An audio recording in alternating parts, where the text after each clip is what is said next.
Ventures के online platform पे एक बार फिर वसी सर आपका बहुत बहुत स्वागत करते हैं। हमारा ऑनलाइन प्लेटफॉर्म एक जॉइंट वेंचर जहाँ पे इंग्लिश के साथ मैथ्स, रीजनिंग, जीएस और साइंस सारी चीज़ें आपको प्रोवाइड कराई जा रही हैं and we are trying to provide you the best education regarding all subject. So I am Wasi sir and I teach here English to all of the students who are preparing for one day and CSAT examination. ठीक है, तो बच्चे मेरा जो पिछला video था मैं उसके आगे कंटिन्यू करता हूँ. ये वर्ब पे था, ठीक है ना. इस वर्ब पे हमने दो पार्ट दिया था, subject verb agreement part 1, part 2. आज आपका पार्ट 3 आ रहा है, ये पार्ट 3 आ रहा है. ठीक है, किसका आ रहा है? Subject verb agreement. Subject verb agreement. मैं वीडियोस को छोटा छोटा शूट कर रहा हूं, बहुत ज्यादा टाइम नहीं, थोड़ा थोड़ा 10 मिनट, 15 मिनट, 20 मिनट का जैसा भी वीडियो है बहुत ध्यान से देखिएगा और उसको कलेक्ट करके उस पर प्रैक्टिस भी करिएगा. जब खत्म हो जाएगा पूरा सेशन इसका सब्जेक्ट वर्ब एग्रीमेंट का, तो क्वेश्चन के साथ मैं आऊँगा जो सीजीएल, सीएचएसएल, एयरफोर्स और जितने भी एग्जाम इसमें से आएंगे उसको आपको रेड करके आपके पास आऊँगा. तो पार्ट 3 में सब्जेक्ट वर्ब एग्रीमेंट में हमने कल आपको बताया था कि what is the difference between and and not. And और एंड नॉट में क्या फर्क है. तो बताया था कि एंड एक ऐसा कंजंक्शन है जो दो अलग अलग सब्जेक्ट को जोड़ता है और एंड नॉट भी एक ऐसा कंजंक्शन है जो दो अलग अलग सब्जेक्ट को जोड़ता है. एंड के साथ दोनों सब्जेक्ट की वजह से सेंटेंस में आने वाला वर्ब प्लूरल होता है, लेकिन एंड नॉट की वजह से जो पहला सब्जेक्ट होता है उसके अकॉर्डिंग वर्ब रखा जाता है. एक एग्जांपल मैं लेकर के आगे चलता हूं. जैसे लिखा है आई एंड नॉट ही. अब यहाँ पे वर्ब के बारे में अगर देखा जाए, आगे मैं छोटा ही बताऊंगा, ज्यादा बड़ा नहीं. वर्ब के बारे में कहा जाए तो अगर यहाँ पे आर कह दिया जाए, यहाँ पे इज कह दिया जाए, यहाँ पे हैज कह दिया जाए और यहाँ पे एम कह दिया जाए, तो चूंकि एंड नॉट की वजह से पहले सब्जेक्ट के अकॉर्डिंग यहाँ वर्ब होगा और जब पहले सब्जेक्ट के अकॉर्डिंग होगा तो यहाँ पे एम इसका करेक्ट आंसर हो जाएगा.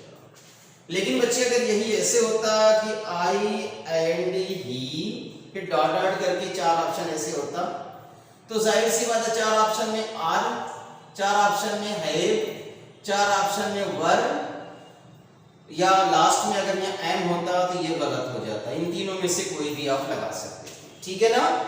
एंड और एंड नॉट में यही बेसिक डिफरेंस है. ओके, चलिए फिर आगे मैं आपको देता हूं कि अब आप यहाँ पूछ सकते हैं सर कि एंड नॉट वाले ग्रुप में क्या और भी सारे हैं. तो हाँ, ये सच है कि इस ग्रुप में यानी इस एंड नॉट में और भी लिस्ट में वो सारे वर्ड हैं, जैसे एज वेल एज है, ये भी इसी लिस्ट में है. टुगेदर विद है, ये भी इसी लिस्ट में है. अलॉन्ग विद है, ये भी इसी लिस्ट में है. विद है, ये भी इसी लिस्ट में है. बिसाइड्स है, ये भी इसी लिस्ट में, एटसेट्रा कर दिया जाए, हैं तो बहुत सारी. तो इसमें क्या होता है कि ये जितने भी आपको, ये चाहे वो कंजंक्शन हो, चाहे वो प्रीपोजिशनल फ्रेज हो या प्रीपोजिशनल वर्ड हो, इन सब के बारे में कहा जाए तो इसके साथ जो दो सब्जेक्ट होते हैं, मतलब कि जो दो सब्जेक्ट होंगे, एक सब्जेक्ट यहां आएगा और एक सब्जेक्ट यहां आएगा, लेकिन सेंटेंस का जो वर्ब है ना बच्चों, सेंटेंस का वर्ब जो है वो हमेशा पहले सब्जेक्ट के अकॉर्डिंग रखा जाता है. ठीक है, पहले सब्जेक्ट के अकॉर्डिंग रखा जाता है. अब दो सब्जेक्ट में भी थोड़ी सी बात यहाँ है कि मैं यहाँ कह दूं यहाँ नाउन आ गया और यहाँ भी नाउन आ गया. ठीक है ना. तो सेंटेंस का वर्ब जो है वो पहले नाउन के अकॉर्डिंग रखा जाएगा. ओके, अच्छा. तो आप एंड नॉट का रूल यहाँ अप्लाई कर लीजिएगा, एज वेल एज यहाँ कर दीजिए. जैसे लिखा है कि my son as well as my daughter. अब अगर यहाँ आ गया फिर डॉट डॉट करके 4 ऑप्शन कर दिया जाए तो एज वेल एज है क्या? ये कंजंक्शन है जो दो अलग अलग सब्जेक्ट को क्या कर रहा है? जोड़ रहा है. तो जब ये दो अलग अलग सब्जेक्ट को जोड़ रहा है तो सेंटेंस का वर्ब तो प्लूरल होना चाहिए था, हिसाब से तो प्लूरल होना चाहिए था, लेकिन यहाँ ये बिल्कुल गलत है। पहले सब्जेक्ट के अकॉर्डिंग रखा जाएगा। अगर ये पहला सब्जेक्ट सिंगुलर है तो वर्ब सिंगुलर हो जाएगा, अगर ये पहला सब्जेक्ट प्लूरल है तो वर्ब प्लूरल हो जाएगा। क्योंकि इस वक्त जो ये हमारा सब्जेक्ट है ये क्या है, सिंगुलर है, इसीलिए कभी वाज हो जाएगा, कभी हैज हो जाएगा, कभी इज हो जाएगा, राइट। तो ये रूल आप इन सबके साथ एप्लीकेबल करिएगा, इन सबके साथ जोड़िएगा, ठीक है ना। अच्छा, एक और मैं इसमें बता दूं, जैसे लिखा है कि she along with her parents, अब यहाँ पे have left this city। इस एग्जाम्पल को आप देखें तो along with है क्या, ये प्रीपोजिशनल वर्ड है, ठीक है, प्रीपोजिशन अगर ये फ्रेज भी है प्रीपोजिशनल फ्रेज भी हो जाएगा। तो अगर ये प्रीपोजिशनल फ्रेज है तो यहाँ पे आप देखेंगे कि ये जो वर्ब है वो किसके अकॉर्डिंग होगा, सब्जेक्ट के अकॉर्डिंग, पहले सब्जेक्ट के अकॉर्डिंग होगा। वही जो एंड नॉट का रूल है यहाँ अलॉन्ग विद का भी है, एज वेल एज का भी है, टुगेदर विद का भी है। इसके अकॉर्डिंग रखेंगे तो ये जो है ना किसमें चेंज हो जाएगा, हैज में हो जाएगा। ओके, होप सो क्लियर हो गया होगा। चलिए आगे देखिए, दूसरा मैं आपको बताता हूँ।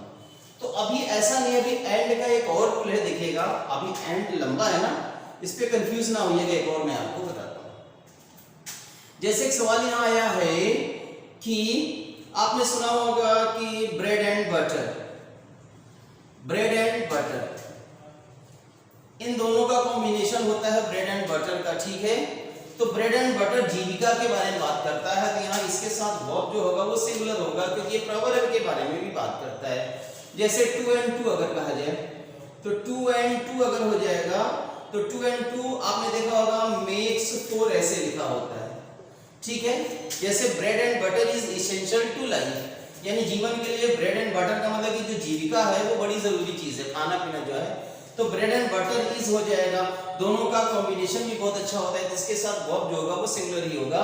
जैसे 2 and 2 लिखा है तो 2 and 2 मेक्स 4 यहाँ लगेगा, मेक 4 नहीं होगा, मेक्स 4 होगा, ठीक है ना, समझ में आ रहा होगा। जैसे लिखा है time and tide, time and tide, अब ये टाइम के साथ टाइड का क्या है, कॉम्बिनेशन है, ठीक है, इन दोनों का कॉम्बिनेशन है और ये कॉम्बिनेशन अलग नहीं हो सकता, ये बहुत पहले से चला है और आज भी चला आ रहा है। तो इनके साथ जैसे time and tide, wait for none अगर लिख के आ गया तो ये गलत हो जाएगा, क्योंकि ये प्रवर्ब भी है, वेट फॉर नन लिखा है तो ये गलत भी हो जाएगा। क्या हो जाएगा कि टाइम एंड टाइड वेट्स हो जाता है, WAITS हो जाएगा, वेट्स फॉर नन हो जाएगा। तो ये ऐसे वर्ड हैं जो एक दूसरे की कॉम्बिनेशन है, जैसे टाइम का टाइड के साथ, ब्रेड का बटर के साथ, 2 and 2 के साथ हुआ, ठीक है ना। जैसे ब्लैक एंड व्हाइट हो गया, 2 and 2 हो गया, ब्रेड एंड बटर हो गया, टाइम एंड टाइड हो गया। तो ये सब कहीं ना कहीं कॉम्बिनेशन की बात करते हैं, प्रवर्ब की बात करते हैं। तो इनके साथ जो वर्ब होते हैं वो क्या होते हैं, सिंगुलर में होते हैं। किसमें होते हैं, सिंगुलर में होते हैं, ठीक है ना। यहाँ एंड का रूल आपने देखा, लेकिन बच्चों अगर यही चीज ऐसे आ जाए कि 2 and 3 अगर आ जाए, जैसे 2 and 2 होता है तो मेक्स 4 हो जाएगा, लेकिन 2 and 3 अगर हो जाए तो अब यहाँ मेक्स 4 अगर कर दिया जाए, मेक्स 5 कह दिया जाए तो ठीक है, सही तो लग रहा है, लेकिन यहाँ वर्ब में गलती हो गई। जब नंबर अलग है, जैसे 2 and 2 हो जाए, 3 and 3 हो जाए, 6 and 6 हो जाए, 5 and 5 हो जाए, तब वर्ब सिंगुलर होगा। लेकिन जब ये नंबर अलग अलग, ये डिजिट अलग अलग हो जाएंगे ना, डिफरेंट हो जाएंगे, तो अब ये जो वर्ब है ना ये प्लूरल में हो जाएगा, इसलिए यहाँ भी इसका हो जाएगा मेक 4 हो जाएगा, ठीक है, क्लियर हो रहा होगा। 2 and 3 हो जाएगा, 2 and 4 हो जाएगा, 2 and 6 हो जाएगा। तो जब ये डिजिट अलग हो गए, जब ये संख्या अलग हो जाएंगे तो नाउन जो वर्ब है वो प्लूरल हो जाएगा। लेकिन यहीं पे अगर आपने कह दिया 2 and 2 अगर कह दिया तो 2 and 2 मेक 4 होगा, तो ये सही तो लग रहा है, लेकिन गलत किस बात का है कि ये डिजिट दोनों सिमिलर है। तो जब दोनों डिजिट सिमिलर होंगे तो ये मेक किस में चेंज हो जाएगा, मेक्स में हो जाएगी। ये बात हमेशा दिमाग में रखिएगा, ठीक है ना, क्लियर हो गया होगा। अच्छा, उसी तरह से यहाँ पे कुछ इस तरह के रूल हैं जो अपने दिमाग में आप रखिएगा, ठीक है ना। तो एंड और एंड नॉट से आगे मैं अब दूसरा ले चलता हूँ। अगला एक आता है, देखा होगा कि जैसे लिखा होता है आइदर के साथ जो आर आता है और नाइदर के साथ जो आता है वो क्या आता है, नार आता है। इन सब के साथ एक रूल ग्रामर कहता है कि सेंटेंस में आने वाला जो वर्ब है, अब इसमें सब्जेक्ट की भी बात करते हैं। हम आपको सीधे सब्जेक्ट पे लिख दें तो आपको क्लियर होगा। जैसे आइदर के बाद एक सब्जेक्ट आएगा तो आर के बाद भी एक सब्जेक्ट आएगा, है ना। अच्छा, नाइदर के बाद भी एक सब्जेक्ट आएगा तो नार के बाद भी क्या होगा, एक सब्जेक्ट आएगा। अब बात तो आ गई, चूंकि हम लोग क्या पढ़ रहे हैं, सब्जेक्ट वर्ब एग्रीमेंट पढ़ रहे हैं। और अगर हम सब्जेक्ट वर्ब एग्रीमेंट पढ़ रहे हैं तो अब यहाँ जाहिर सी बात है दो सब्जेक्ट यहाँ इन्वॉल्व हो गया। एंड का रूल होता तो वर्ब प्लूरल होता, लेकिन यहाँ पे आइदर आर आ जाएगा, नाइदर नार हो जाएगा। तो ऐसी कंडीशन में अब सब्जेक्ट कौन सा, इस सब्जेक्ट के अकॉर्डिंग लगाएगा, इस सब्जेक्ट के अकॉर्डिंग लगाएगा, तो जवाब आएगा नहीं। यहाँ पे जो नजदीक, जो भी सब्जेक्ट नजदीक होगा उसके अकॉर्डिंग यहाँ पर ये रूल लागू होगा। ये रूल किसके साथ है, ये रूल सिंपल सेंटेंस के साथ है। याद रखेंगे बच्चे, ये रूल सिंपल सेंटेंस के साथ लागू होता है। लेकिन यही अगर इंट्रोगेटिव सेंटेंस में आ जाए, जैसे लिखा है यहाँ पे कि जैसे यहाँ पे आ गया कि यहाँ वर्ब आ जाए, वर्ब के बाद यहाँ पे आइदर आ जाए, उसके बाद यहाँ सब्जेक्ट आ जाए, उसके बाद आर आ करके यहाँ पे एक सब्जेक्ट हो जाए और यहाँ साइन ऑफ इंटरोगेशन कर दें, ठीक है ना। फिर यहाँ एक वर्ब आ गया, समझने की कोशिश करिएगा। फिर यहाँ नाइदर हो जाए, फिर यहाँ एक सब्जेक्ट आ जाए, फिर यहाँ पे नार आके एक सब्जेक्ट हो जाए, तो सेंटेंस में आने वाला वो किसके अकॉर्डिंग होगा, तो सीधा सा जवाब आएगा जो भी नजदीक का सब्जेक्ट होगा उसके अकॉर्डिंग रखा जाएगा। ये बात दिमाग में रख लीजिए, ये रूल में कंफ्यूज ना होइएगा। आइदर के साथ आर आता है क्योंकि ये अल्टरनेटिव की बात करता है ना, या तो ये या तो वो की बात कर रहे हैं ना। तो आइदर आर हो गया, नाइदर नार हो गया।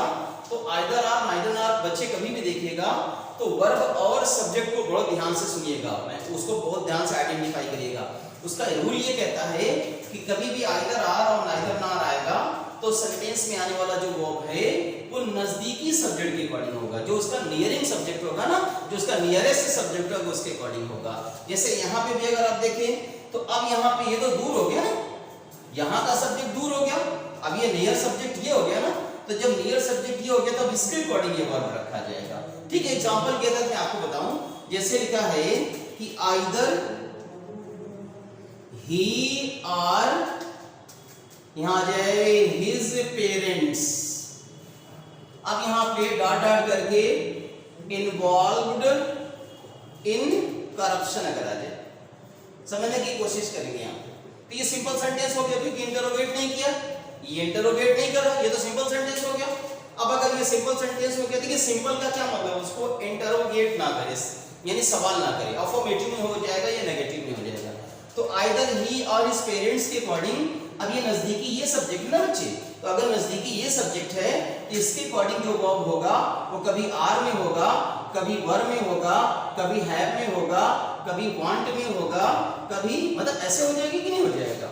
तो ऐसे केसेस में आप समझने की कोशिश करिएगा। बताने का मतलब है कि यहाँ जो वर्ब होगा ना वो प्लूरल का होगा, दिमाग में रखिएगा।